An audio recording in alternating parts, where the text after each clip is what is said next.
নেত্রী আমাদেরকে যে শিখিয়ে গেছেন যে কোনো অন্যায়ের কাছে তোমরা মাথা নত করবে না, জন্য এই মৃত্যুর জন্য শেখ হাসিনা অনেকটা দায়ী।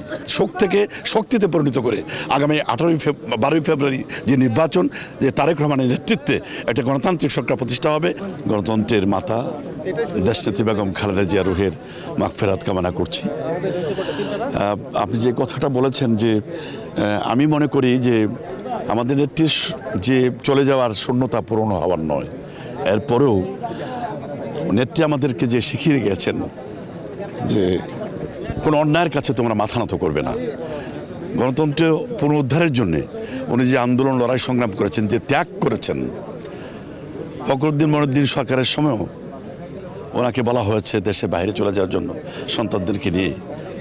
উনি বলেছেন আমার বিদেশে কোনো ঠিকানা নেই, এদেশেই আমার ঠিকানা।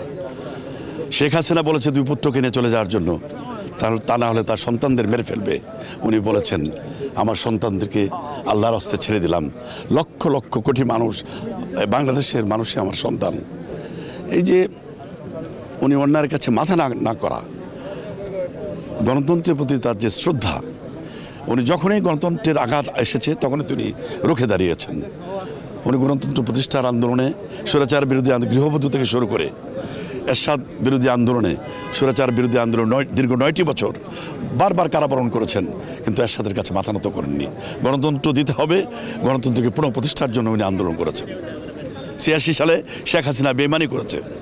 চট্টগ্রামে একটি লালদিঘির ময়দানে গিয়ে উনি বলেছিলেন যারা এরশাদের অধীনে নির্বাচনে যাবে তারা হবে জাতীয় বেইমান। পরের দিনে আমরা দেখেছি উনি নির্বাচনে গিয়েছিলেন, কিন্তু দেশনেত্রী বেগম খালেদা জিয়া এই নির্বাচনকে, স্বৈরাচারের পক্ষে কোনো নির্বাচনে উনি যাননি। এই যে শিক্ষা, বারবার উনি শিক্ষা দিয়েছেন। উনি ফ্যাসিস্ট হাসিনা 2014 সালে বুটভি নির্বাচন করেছেন। 2018 সালে আপনার দিনের ভোট রাত্রে নিয়ে গেছেন।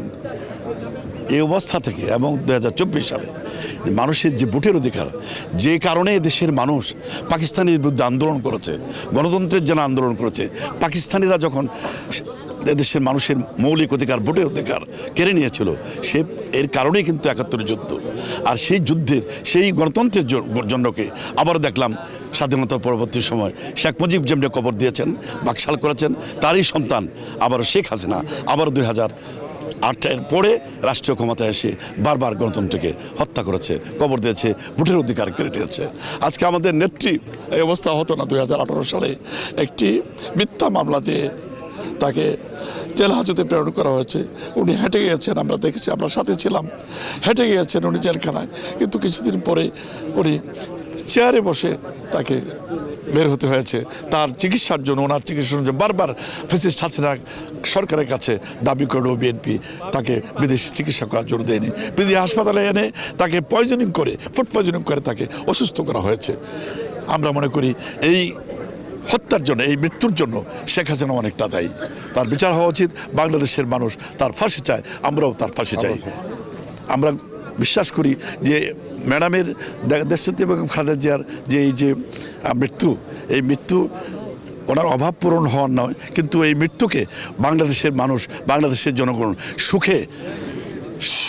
শোক থেকে শক্তিতে পরিণত করে আগামী 12ই ফেব্রুয়ারি যে নির্বাচন, যে তারেক রহমানের নেতৃত্বে একটা গণতান্ত্রিক সরকার প্রতিষ্ঠা হবে এবং বাংলাদেশের মানুষ ধানের শীষে ভোট দিয়ে একটা বাংলাদেশি জাতীয়তাবাদী সরকার প্রতিষ্ঠা করবে, গণতান্ত্রিক সরকার প্রতিষ্ঠা করবে।